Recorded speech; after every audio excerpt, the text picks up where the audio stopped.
Est-ce que vous vous rappelez du nom de votre premier amour? C'était qui? Oui, c'était Lucie. Lucie comment? Lucie Brossette. Non, non, c'est la fille de Papy Brossard. non, Lucie Brossette. Lucie Brossette. Ah ouais. Et Ouais. vous, c'est comment il s'appelait? Oui, il s'appelait Jean-Pierre. Jean-Pierre. Il avait 108 ans. Jean-Pierre, si tu nous regardes de là-haut, il a quel âge? 86 ans, Mais quoi. non, il avait mon âge, mais je sais pas, il avait eu le Quoi, prénom. votre âge est Jean-Pierre? Je- Mais ses parents, ils s'appelaient comment? Gustave? Mais non, mais je crois qu'il avait eu le prénom de son grand-père et il s'appelait Jean-Pierre. Comment il s'appelait, vous? Annabelle. Ah ouais, Annabelle comment? Annabelle Duval. Non, en plus, eh ben la pauvre, on l'a plaint. Voilà, non, mais c'est vrai. Vous, Delphine? À la maternelle, il s'appelait Kevin. Ah ouais, déjà. Bah oui, le tout premier chéri, c'est oui. Comment il à la s'appelait, maternelle. Kevin? Il Kevin s'appelait comment? Kevin. Kevin, je ne sais même plus. C'est vrai. Kevin. Puis après, il y a eu Alexandre. Oui, Puis après... Pauline. Ah bon, on va pas faire toute la liste, hein, c'est Il bon. n'y en a pas beaucoup. Hein. Ah merci, oui. Pauline, mais elle m'a mis un vent à l'époque. Non, c'est pas vrai. Non, mais en fait, on parlait, c'était l'époque des chats, il y avait Caramel, on avait parlé pendant des mois, on était amoureux. Et un jour, je l'avais enfin rencontré, j'avais essayé de l'embrasser, elle m'avait mis un vent, elle m'a dit t'es trop gros. Bah, C'est vrai. je peux pas l'oublier. J'avais 13 ans. Quelle connasse, ça.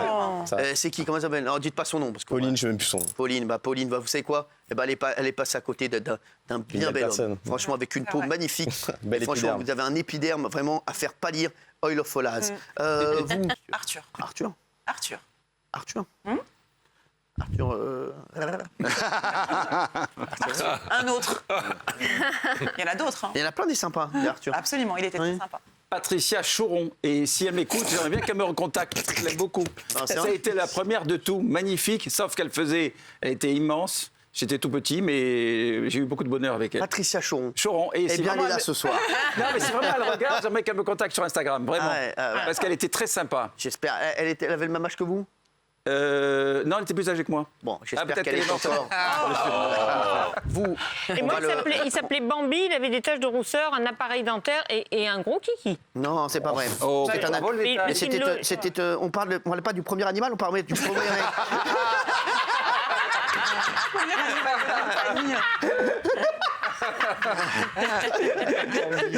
Je crois qu'elle a pas bien compris la question. On parle du premier mec. Hein, ça n'a rien à voir.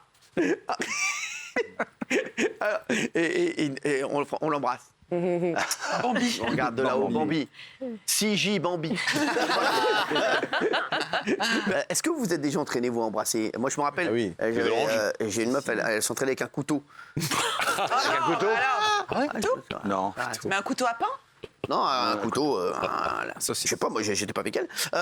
Isabelle. Elle est devenue avaleuse de sabre. Isabelle. Oui. Avec un miroir, moi. Non, c'est vrai. Ouais. C'est-à-dire, vous mettiez devant le miroir? Ouais, il se je kiffe. m'embrassais moi-même. Ah oui, c'est vrai. Ah ouais. voulait Ah oui. voir. Moi aussi. Ouais, d'accord. Il est complètement ouf, lui. Hein. Oui, si, on l'a oui, tous moi fait. aussi. Delphine.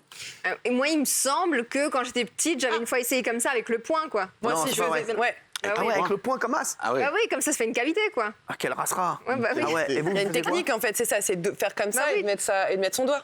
Non, c'est Ah pas- ouais. c'est une technique, ça. Joli. Bah oui, quand on était plus jeune, moi, on faisait comme ça avec les copines. Mais il y a des mecs qui auraient dû s'entraîner, hein, Sur parce la qu'il y a glace, des- il y a des comme mecs qui Guillaume. embrassent très mal. Hein. Ok, c'est vrai. aussi. Ah ouais. Ah ouais, qu'est-ce Moi, que- j'ai- C'est quoi Ah, un mec non. qui embrasse bien alors? Alors, déjà, moi j'avais connu quelqu'un, à chaque fois, dès qu'il finissait d'embrasser, il faisait. Ah non. Mais le mec, il faisait de l'apnée ou quoi?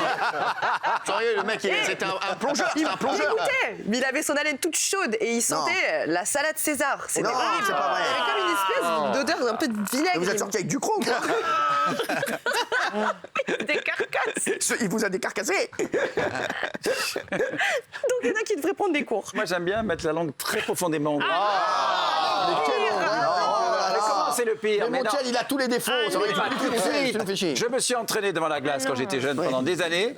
Et après, quand j'ai commencé, eh ben, j'aime bien la mettre très profond. Mais si, mais pas tout de suite. nous dégoûtes, mon Thiel, Ouais, tu c'est commences. dégueulasse. Tu commences un peu comme ça et après, hop, Ouais, c'est ça. vachement sexy. Mais non,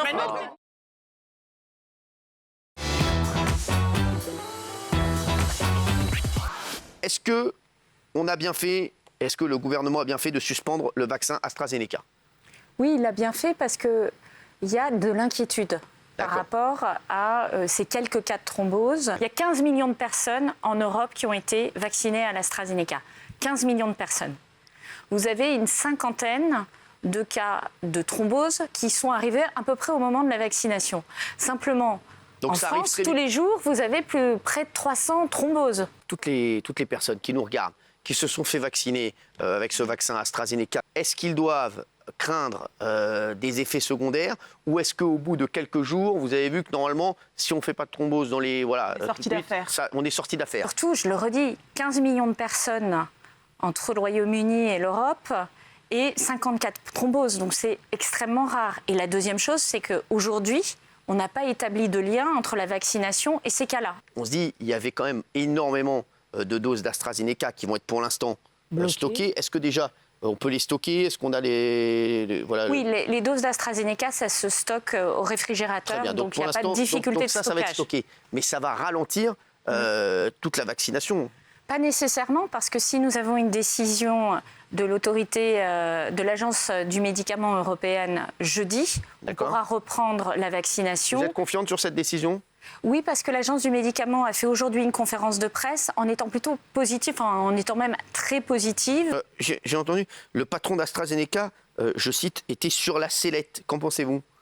Oui, je pense que le sujet que nous avons avec l'entreprise AstraZeneca, c'est Oui. qu'elle ne respecte pas son contrat de livraison. Et ça, c'est D'accord. un autre sujet. Bien sûr. Elle ne respecte pas son contrat de livraison. Elle devait livrer des millions de doses. Elle n'en livre que 25%. Et c'est d'autant plus important que nous avons grosso modo le même contrat que les Britanniques et que les Britanniques sont livrés. On a les mêmes clauses. On l'a signé. Le même prix, au même prix? Grosso modo au même prix, Un oui. peu moins? Non, au même prix. Dès qu'il y a un problème, c'est pour nous. Donc comment ça se fait que les Britanniques sont livrés et pas nous? Bah, ça, c'est spécifiquement sur le cas d'AstraZeneca. Hein. Vous êtes sûr qu'ils n'auront pas donné plus d'argent? Vous avez d'autres vaccins. Sur le cas d'AstraZeneca, AstraZeneca, c'est une entreprise qui est C'est ça. britannico-suédoise. Le vaccin russe, on se dit quoi? Le vaccin russe, aujourd'hui, il vient de déposer son dossier à l'Agence du médicament européenne. Donc on va faire son analyse, l'agence va faire son analyse, et s'il respecte les conditions de sécurité et d'efficacité, on lui donnera une autorisation de mise sur le marché. Pourquoi le vaccin, le Pfizer, est beaucoup plus cher que l'AstraZeneca? Parce que c'est une nouvelle technique, l'ARN messager. On n'a jamais fait de vaccin ARN messager de cette ampleur, on l'a fait en recherche. Juste, le variant breton, on a entendu parler d'un variant breton ce matin, il faut s'en inquiéter ou pas? Aujourd'hui, on ne sait pas dire s'il est plus ou moins dangereux ou plus ou moins contagieux. Est-ce qu'on va pouvoir suivre au niveau des vaccins? Au niveau de la composition des vaccins, avec s'il y a des... Voilà. Alors, ce qu'on sait, c'est que les vaccins sont efficaces sur le variant anglais. D'accord. Parce que c'est des petites mutations, donc les vaccins en règle générale peuvent attraper les petites mutations, et puis il y a peut-être des mutations qui seront plus importantes. Et là, on fera évoluer les vaccins. C'est ce qu'on fait sur la grippe chaque année. Hein. Chaque année, vous avez un nouveau vaccin de la grippe qui est adapté aux variations du virus lui-même.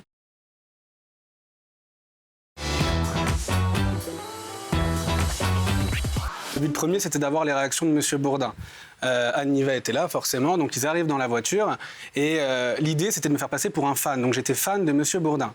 Donc c'est très simple, je commence le début, j'avais un espèce de scénario avec des intentions. Et l'idée, c'était, voilà, vous êtes M. Bourdin. Et là, tout de suite, elle me dit, et pas que. Je lui dis, oui, je sais, vous êtes sa femme. Non, journaliste, reporter de guerre. Et si mon mari en est là aujourd'hui, c'est en grande partie grâce à moi. Oh là. Ok, elle pose le décor, très bien, mais c'était violent, c'était pas... Bon, ça c'est Darka à la limite, voilà. Non, c'était Darka, mais la manière dont c'était dit, ça l'était moins. D'accord. Et cette histoire, je crois que tout le monde regarde, ils sont comme des bonnets tous comme ça, on attend. Parce qu'on imagine tous, Anne Niva, Jean-Jacques Bourdin dans la voiture, lui on rassera total. Il dit un mot déjà, il s'est fait défoncer. donc la première, c'est le début ça. Première punchline, ok. D'accord. Ils sont dans le truc, qu'est-ce qu'ils disent dans la voiture? On veut savoir, on s'en fout maintenant, ça va, c'est une Darka, moi je suis pas... Et c'est ça, rien à vous taper. disiez, de ce que je me rappelle, c'était que vous étiez un très mauvais intervieweur. Non, ah ouais. Que vos chroniqueurs étaient... Moi c'est vrai, en plus, moi je suis un très mauvais intervieweur en plus. Hein. Que vous étiez un bourreau avec vos chroniqueurs et que c'était une émission bas de plafond, pas haut de gamme, quoi. Ah voilà. ouais, ah ouais. C'est ce que je me rappelle. C'est pour ça qu'il s'est fait virer de la matinale, lui. À chaque fois que je m'adressais à Jean-Jacques, elle intervenait. Et on en est venu à un moment donné où j'ai senti que c'était un peu chaud parce qu'elle a dit, bon, tu veux pas lui foutre une claque, mais d'une manière très sérieuse. Ah ouais. Et Jean-Jacques Bourdin, à chaque fois, c'était « Calmez-vous, monsieur, laissez-nous tranquilles, s'il vous plaît ». Mais il n'était pas dérangé par mes questions. Il voyait simplement qu'il y avait le comportement de sa femme à côté. Il essayait un petit peu de canaliser la chose. Et moi, je laissais à chaque fois 5 ou 8 minutes passer. Mais à un moment donné, il fallait que je tire de la matière et que j'ai quelque chose. Sauf que je n'avais pas de réaction de Jean-Jacques. J'avais uniquement les réactions de sa femme. Et c'est vrai qu'elles étaient pour le moins violentes. Je tourne ma tête comme ça de 3/4 et je dis Monsieur Bourdin, Madame Niva, je suis désolé, c'était une caméra cachée pour Cyril Hanouna. Et là, ses yeux, pardon ?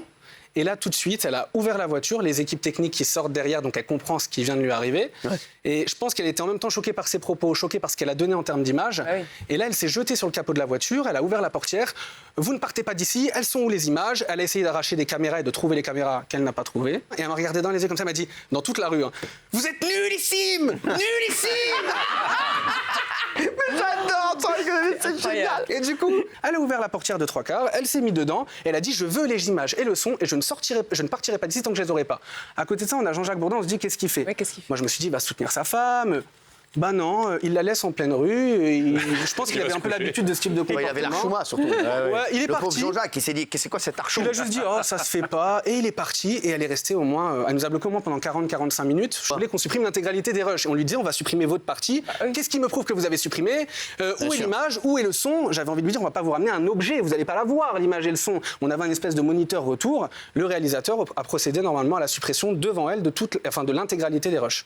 Quand vous avez eu peur un moment ou pas ? Franchement, je me suis dit, je vais me calmer parce qu'elle va me foutre une claque. Mais vraiment. Ah, vraiment. Ouais, elle était violente. Elle était violente. Je suis en train de me demander si on va pas quand même essayer de retrouver les images. Même en les floutant. Et je vois beaucoup de gens sur les réseaux sociaux qui me disent, Cyril, s'il te plaît, retrouve les images. Cyril, s'il te plaît, retrouve les images. Non. Vous me mettez dans une situation inextricable. Hein, voilà, tout le monde me dit, retrouve les images, retrouve les images. On me dit, j'ai vu encore le directeur général, qu'elles ont été détruites.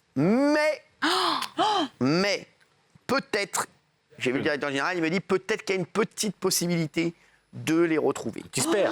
Voilà, peut-être, voilà, au moins le son. Mais voilà, pour l'instant, on n'a pas dit qu'on allait les diffuser. Voilà, je vous le dis.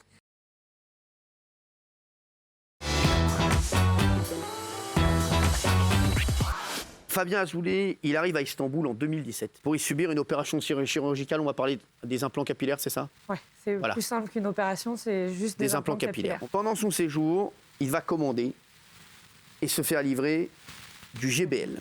Le GBL, c'est une drogue de synthèse. C'est ça ? C'est un excitant sexuel. Donc lui, comment il commande ça ? Il commande ça en Turquie, dans son hôtel ? Sur un site lituanien. Sur un site ? Sur un site internet, exactement. D'accord. Sur lequel il a un compte à son nom. D'accord. Et il utilise sa carte bleue à son nom. Donc vous imaginez bien qu'il n'a pas le sentiment qu'il fait quelque chose d'illégal. Il commande le produit, ça arrive à la poste, c'est détecté par la douane, qui préviennent la police, qui du coup décide de suivre le colis jusqu'à sa destination. Fabien Azoulay est dans sa chambre, on l'appelle, la réception lui dit « votre colis est arrivé ». Il descend, et là, la police est en bas de l'hôtel et l'arrête. Il va être finalement condamné à 20 ans de prison, réduite à 16 ans et 8 mois. Exactement. Alors, très vite en prison, ses conditions de détention vont se dégrader et devenir terribles. Dans une première prison, il va être même victime d'une tentative de meurtre. C'est un de ses co-détenus. Et donc, il a décidé, en pleine nuit, de faire bouillir de l'eau dans les marmites. Et il lui a jeté sur le corps pendant qu'il dormait. Et en fait, Fabien a été transféré à l'hôpital, bien évidemment. Il a ensuite été déplacé. Il est désormais détenu à 800 km au nord-est d'Istanbul, dans une prison difficile d'accès où il partage sa cellule avec 8 autres co-détenus. C'est ça. Est-ce que vous avez des nouvelles ? Parce qu'on a des lettres de Fabien.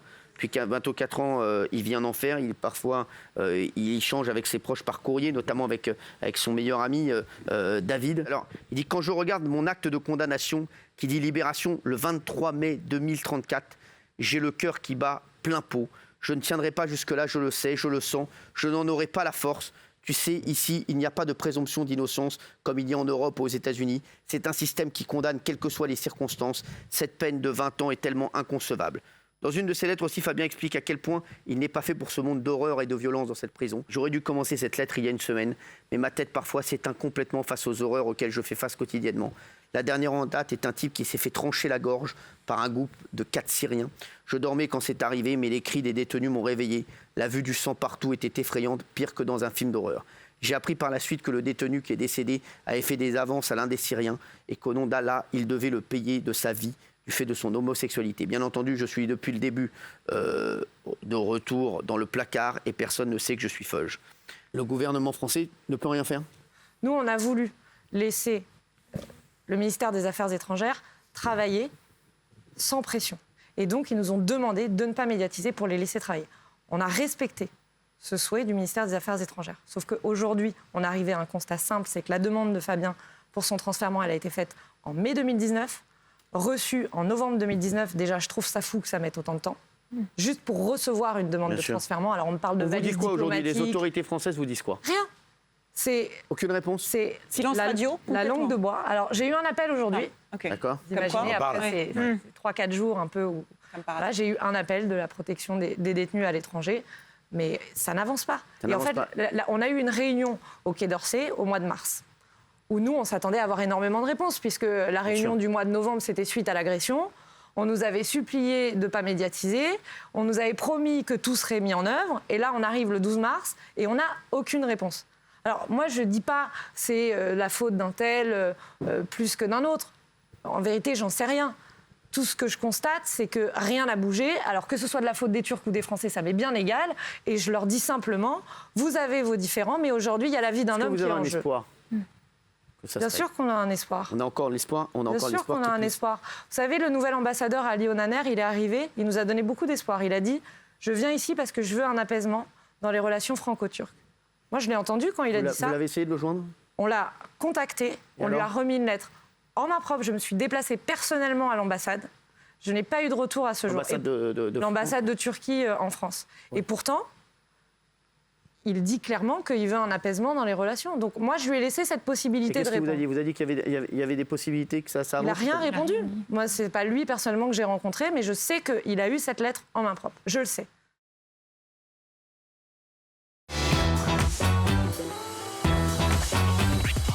Alors, l'essentiel, c'est qu'aujourd'hui, il est dans la nouvelle prison vers laquelle il a été déplacé, où il est en totale sécurité, où les conditions de détention sont plus avantageuses, puisqu'il rencontre moins de personnes. Donc, les autorités pénitentiaires en Turquie ont pris toutes les mesures nécessaires après le regrettable problème qu'il a vécu. En effet, un des co-détenus a exercé différentes formes de violence contre lui, ce qui est inacceptable. Et ce dont on peut se féliciter, c'est que les responsables des prisons ont pris les mesures pour le mettre en sécurité. Mais la 16 ans de prison pour son délit qui est minime. La Turquie étant géographiquement sur les voies de trafic de stupéfiants, malheureusement, pour, entre guillemets, protéger l'Europe occidentale, nous sommes obligés d'avoir des lois très dures pour dissuader les trafiquants de drogue. Ce détenu, ayant, peut-être à la suite d'une erreur, on ne sait pas, apparemment commandé une grande quantité de ce produit, n'a pas pu convaincre les tribunaux que cette énorme quantité était pour sa consommation personnelle. C'est de là que son jugement, avec une peine qui correspond à un trafiquant de produits stupéfiants, a dû être décidé par le tribunal. Mais je ne connais pas les détails du jugement. Il y a quelque chose que je ne comprends pas. C'est une affaire comme une affaire d'État, puisqu'on parle de brûler, mais on parle de brûler, on parle aussi de violer, on parle aussi de battu. Donc c'est quelque chose de grave. Aujourd'hui, on connaît tous les relations tendues entre la France et la Turquie, entre les présidents. Donc à un moment donné, je pense que vous en savez un peu plus que ce que vous êtes en train de nous dire. Comment on peut régler ce problème? C'est un problème extrêmement grave. Alors, est-ce que c'est un geste humanitaire aujourd'hui? J'en sais rien. Mais on ne peut pas rester comme ça. On ne va pas continuer à se parler comme ça des années et des années. L'homme est à deux doigts de mourir. Donc, à un moment donné, vous êtes ambassadeur en France. C'est dangereux pour Fabien Azoulay et on a peur que... Voilà, qu'est-ce que vous répondez à ça? Je veux dire, vous ne pouvez pas nous en dire plus que ça. J'ai l'impression que vous êtes un peu langue de bois. Monsieur l'ambassadeur, est-ce que vous en avez parlé avec le président de la République? Est-ce que vous pensez que ça peut avoir une issue sur un transfèrement plus rapide? Très franchement, non. Non. Puisque, même si le président français le demande. Très franchement, non. Puisque ce type d'intervention politique pourrait accélérer les choses si l'administration perdait du temps.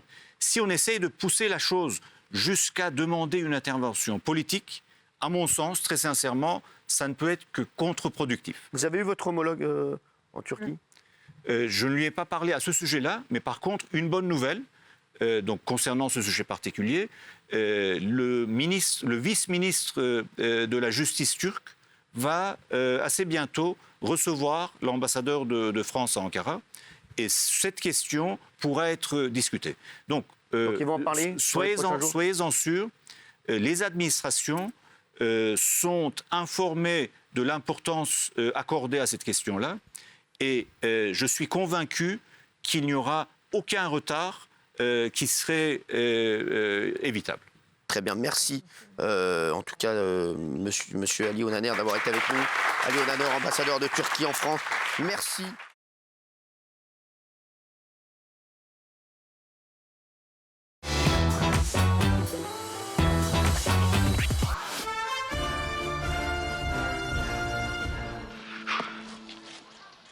Rambo, calme-toi mon bel éphèbe. J'ai rien dit pour M comme maison. Mais G.I. Joe, ça passe pas. C'est pas moi, c'est ce Tarbat Cyrine qui décide de tout sur cette chaîne.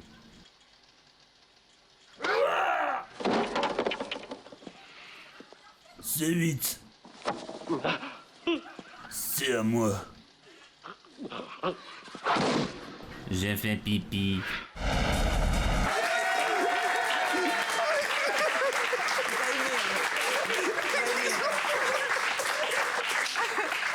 Il n'y a plus de respect du tout. Le respect est mort. C'est quand même le président de Franck, je te demande de m'excuser, je l'avais pas vu, mon chéri. Ils sont partis en cacahuète. 10 jours de la fin. Ils sont fous sans rigoler. Franck, on t'aime, bien entendu, mon chéri. J'ai fait pipi. Ils sont pas fait pipi. J'ai fait pipi. C'est des fous. C'est des fous, les mecs. Franck. Ouais, Cyril. Mon chéri. Franck, je voulais te dire, il y a eu un Rambo ce soir, je l'avais pas validé, j'ai les équipes et en fait t'es dans le Rambo. Et je voulais dire que je me désolidarise de cette séquence, mon chéri. Est-ce que tu veux que je le remette juste pour toi à l'antenne là tout de suite? Ah oui. En direct. Je veux bien, mais attends, il faut que j'allume, bouge pas. Alors, on va t'allumer, on va le voir en direct avec toi, mon Franck, d'accord? T'es en régie, mon bébé? Je suis en régie.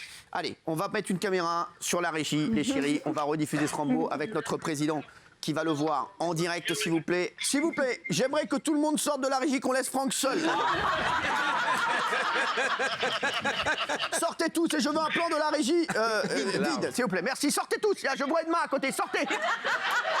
Dégagez de la régie. Bah, allez-y, partez, partez. Laissez Franck seul. Je veux que Franck soit seul face à cette épreuve.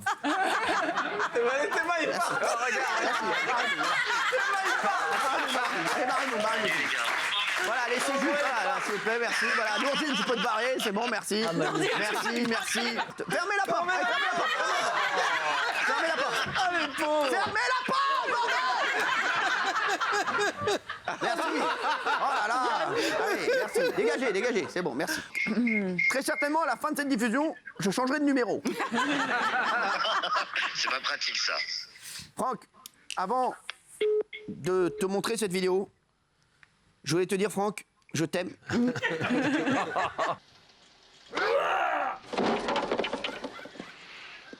C'est 8. C'est à moi.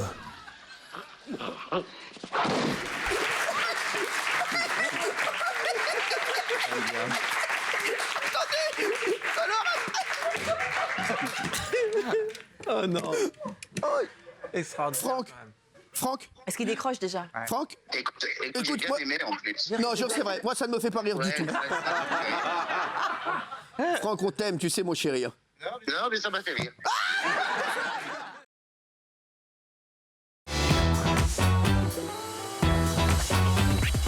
Le fait que quand vous ne soyez pas dans tes PMP ou quand vous êtes moins appelés, c'est vrai que moi je me rends pas compte et je vais vous le dire franchement. Et c'est vrai qu'il paraît que c'est compliqué. Et Gilles, vous parfois c'est vrai que vous restez 3 mois sans faire l'émission. Est-ce que vous êtes vous êtes en rasera ou pas du tout? Parce que je vous jure que c'est vrai. Moi en fait je fais l'émission, bien sûr je pense à vous et j'essaie de vous appeler, de vous envoyer des messages, tout ça. Mais c'est vrai que voilà, je sais que ça peut être extrêmement compliqué moralement.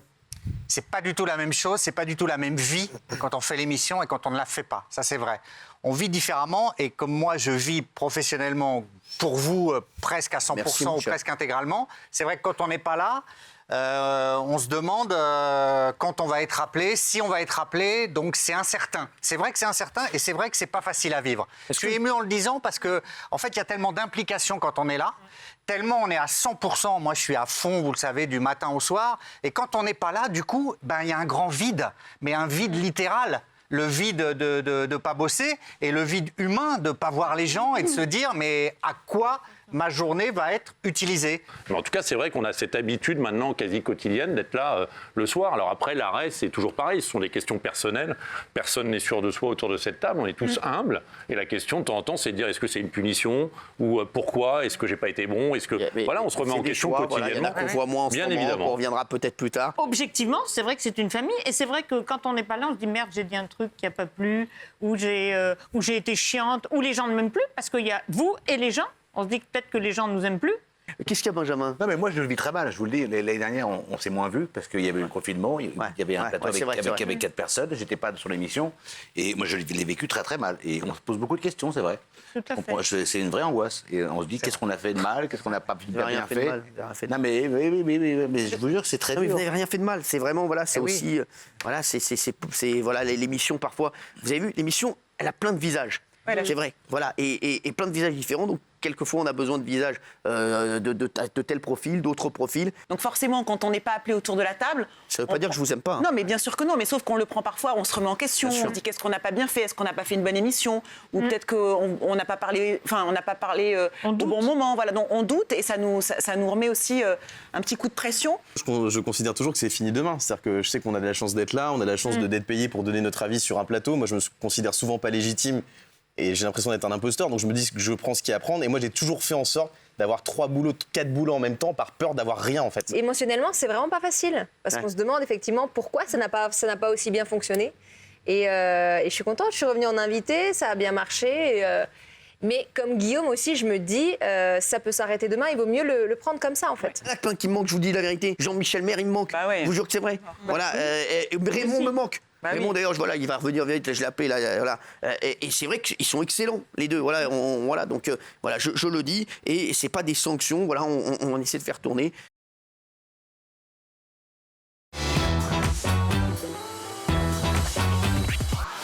Tommy, le 5 avril dernier, vous êtes suivi en voiture par la police. J'ai été arrêté par les policiers parce que j'ai refusé de m'arrêter. Parce qu'en fait, j'ai subi une usurpation d'identité. Je n'ai plus de permis de conduire. Vous avez fui la police? Il y a eu un... J'ai refusé de m'arrêter. Les policiers me sont entrés dedans par derrière.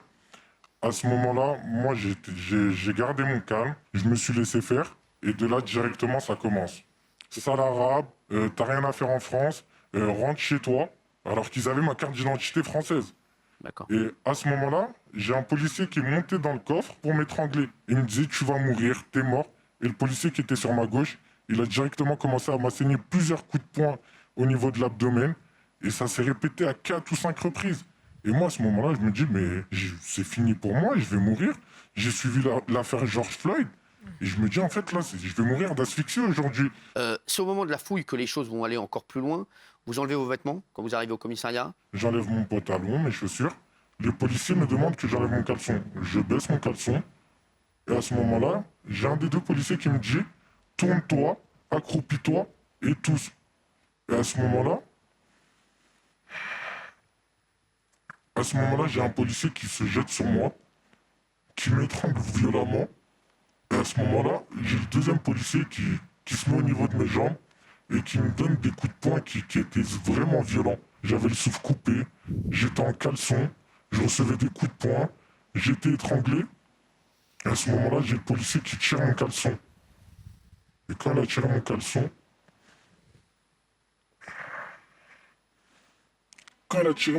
il a introduit un doigt dans mon rectum. Et à ce moment, j'ai tout de suite compris que j'ai été violé. Et je me suis débattu parce que c'était vraiment une sensation bizarre. J'étais toujours en état de choc. Et je criais, mais c'était un cri de détresse, j'en pouvais plus. Depuis le départ, je faisais tout pour que ça se passe bien. Et j'ai été violé, j'ai été tabassé, j'en pouvais plus. Et je criais, il n'y a personne qui est intervenu. À ce moment-là, je suis nu au sol et un policier qui sort son téléphone et qui me photographie. Psychologiquement, voilà, on vous sent vraiment très, très, très marqué, brisé. Psychologiquement, je suis détruit. J'ai mis 3 jours avant d'aller aux toilettes. J'avais honte d'aller aux toilettes, me toucher, j'avais honte. On est très touchés par votre témoignage, on vous sent extrêmement sincère. Je vous le dis, Tommy. Sachez que les policiers ont également porté plainte contre Tommy pour rébellion. On vous tiendra au courant de cette affaire et on va enquêter auprès, bien sûr, de la police des polices.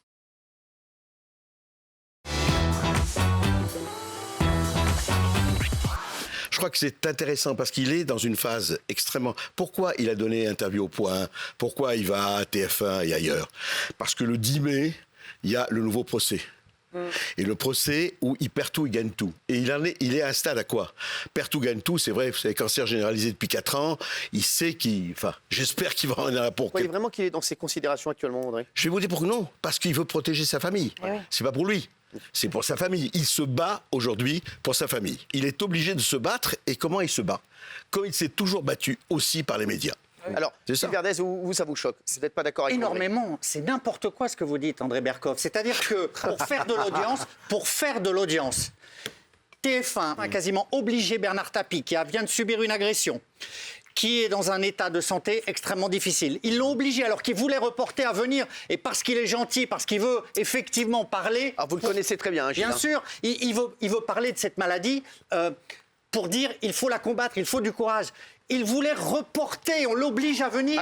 On ne passe pas, il a passé 1 heure, 1 heure et quart. Donc il avait vraiment pas envie, il serait parti au bout d'un quart d'heure.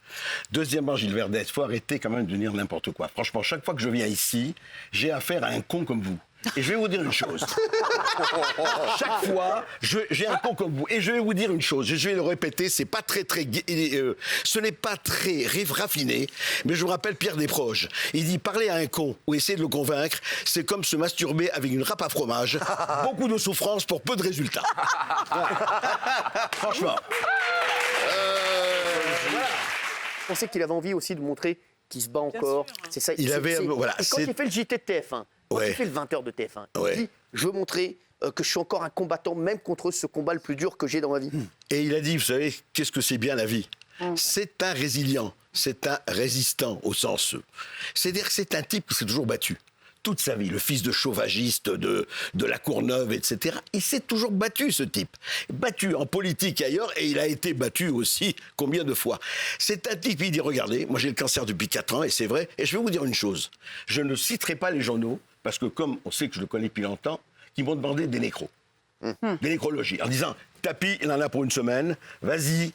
Quand vous avez déjà demandé ça? Ah oui, absolument. Incroyable. À plusieurs reprises. Et j'ai dit, attendez, moi, j'écris pas des nécrologies de quelqu'un qui n'est pas mort. Ça n'existe pas. Eh bien, je vais vous dire, il y a 3 ans et demi, il y a 2 ans et demi, et 1 an et demi, des journaux, je ne citerai pas, qui m'ont dit, mais oui, mais ça y est, on a eu les médecins, il en a pour 1 semaine. Eh bien, il est là. Et il est là. Et il se bat. Et c'est ça qui est formidable chez ce type. Il s'est toujours battu.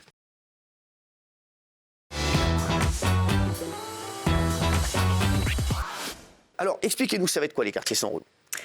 L'idée, en fait, c'est de faire parler un peu de la question du harcèlement de rue et surtout de lutter concrètement. Donc l'idée pour nous, c'est vraiment d'avoir un mapping, un baromètre du harcèlement de rue et de déployer des patrouilles de policiers, notamment en civil, pour qu'ils puissent agir sur du flagrant délit et qu'on puisse mieux entraver le harcèlement de rue. Des quartiers sans relou, donc sans personnes qui ont un regard fixe ou insistant, des gestes inappropriés, non désirés, pression d'accepter un rendez-vous, de donner son numéro de téléphone ou toute autre information personnelle, sifflement, bruit avec les lèvres, bruit d'animaux, commentaires, blagues à connotation sexuelle sur leur corps, humiliation publique, insultes, se faire appeler poupée, bébé. Voilà les harcèlements de rue les plus répandus. Voilà. Alors, est-ce que vous trouvez que c'est une bonne idée de la part de Marlène Schiappa? Vous dites oui, Gilles Verdez. Absolument. Dans la rue, dans les transports où vous êtes aujourd'hui, des tas de femmes vivent l'enfer. C'est plus possible. Alors on dit, est-ce qu'il faut appeler ça sans relou? Moi je trouve ça très bien. On peut discuter du nom. Mais si on n'agit pas, nous sommes tous responsables. Moi, je trouve qu'au niveau com et au niveau... ça rentre dans la tête. Le quartier sans relou, voilà, en plus, c'est un slogan qui rentre dans la tête. Mais si on n'agit pas, on est tous responsables. L'idée est bonne, mais pas un quartier. C'est toute la France qui doit être comme ça. Moi j'ai du mal avec le mot relou, déjà parce que je trouve qu'il n'est pas digne d'un gouvernement. Et ensuite, je trouve qu'il est inadapté parce que le mot relou, je trouve, et moi pour l'employer régulièrement, je trouve qu'il est limite sympathique. Quand on dit quelqu'un, oh, c'est un relou, ça va. ça a une connotation un peu souriante, alors que le harcèlement de rue, c'est extrêmement grave. Voilà. On ne peut pas mettre un flic derrière chaque femme. Faites une consultation de toutes les femmes agressées ou verbalement ou physiquement en France. Demandez-leur quel est le profil des personnes qui les agressent. Géraldine Maillet. Alors, quartiers sont relous, quartiers sont racistes. Vous êtes très forte, vous êtes très forte, Marlène Schiappa, pour les slogans, pour les acronymes. C'est assez branché, c'est dynamique et tout ça. Relou, pour moi, effectivement, je suis un peu comme Guillaume, ça a une connotation jeune, c'est-à-dire que moi, j'estime que femme de 50 ans, je ne suis pas trop dans la cible, alors que je pense qu'une femme de 50 ans, de 60 ans, bah oui, non, mais ne peut pas être harcelée. Donc, c'est plus pour une communauté jeune. Et après, moi, je suis un peu gênée parce qu'en fait, les critères, ça veut dire quoi, en fait ? Ça veut dire que, bon, siffler, non, ça va peut-être pas passer. Bon, allez, ça ira. Et puis, si quelqu'un va vous dire, madame, t'es bonne, ah non, alors là, ça va pas être possible. C'est-à-dire que je trouve que le critère du relou est quand même assez vague et assez flou. Et ensuite, on va sectoriser. Alors on va dire, bon, Châtelet, par exemple, c'est mort, mais la ligne juste après, enfin la station juste après, là, c'est bien. Donc je trouve que pour moi, c'est un peu de la poudre aux yeux, mais c'est pas très efficace concrètement. Voilà. Alors, juste pour répondre là-dessus, derrière l'appellation, évidemment, si on disait juste on va faire des quartiers sans relou, je suis tout à fait d'accord avec vous, on se dirait, bon, qu'est-ce que c'est que ce nom ? Mais derrière, il y a un vrai dispositif, c'est-à-dire le baromètre qui va nous permettre de mesurer le harcèlement de rue, qui va être publié sur la base des statistiques du ministère de l'Intérieur et des remontées des associations chaque année. Et derrière, pourquoi on veut faire ce mapping, entre guillemets, cette cartographie, c'est vraiment pour agir et pour déployer ces forces de sécurité. Il y a 2000 policiers qui seront en civil déployés sur les points rouges de harcèlement de rue pour les transformer justement dans ces quartiers sans relou. Est-ce que vous voyez une coïncidence entre les quartiers séparatistes et les zones sans relou? Est-ce qu'il y a une superposition possible? Est-ce qu'il y a une forme de séparatisme dans ces quartiers sans relou? Non, juste 2 exemples basés sur mon expérience personnelle, parce que, hélas, on a toutes des histoires comme ça qui nous sont restées en mémoire. Moi, j'ai grandi dans une cité sur le bord du périphérique, et avec ma sœur, très clairement, on devait fomenter des stratégies d'évitement avant de sortir. Mais je vais vous raconter une autre chose qui m'est arrivée quand j'étais déjà mère de famille. J'étais trentenaire, j'étais suivie dans un train par un type qui était bien sous tout rapport, à la gare Montparnasse, qui était en costume cravate, avec une petite mallette et un gobelet Starbucks, ça et qui m'a suivi. J'ai eu la peur de ma vie. Je m'en suis sortie, je ne sais pas comment, mais qui m'a suivi de façon très agressive. Et donc je crois qu'avoir un costard et habiter dans le 16e, ça ne garantit pas que vous n'allez pas harceler des gens. Complètement d'accord. Il y a un continuum de violences sexistes et sexuelles. Ça commence par des phénomènes de harcèlement de rue. Ensuite, il y a les agressions sexuelles, il y a les viols. Et c'est une espèce de sentiment d'impunité généralisée qui amène certains hommes à se sentir autorisés finalement de commettre des violences sexuelles en disant de toute façon, je ne serai pas sanctionné. Donc il y a une vraie révolution de la justice à mener.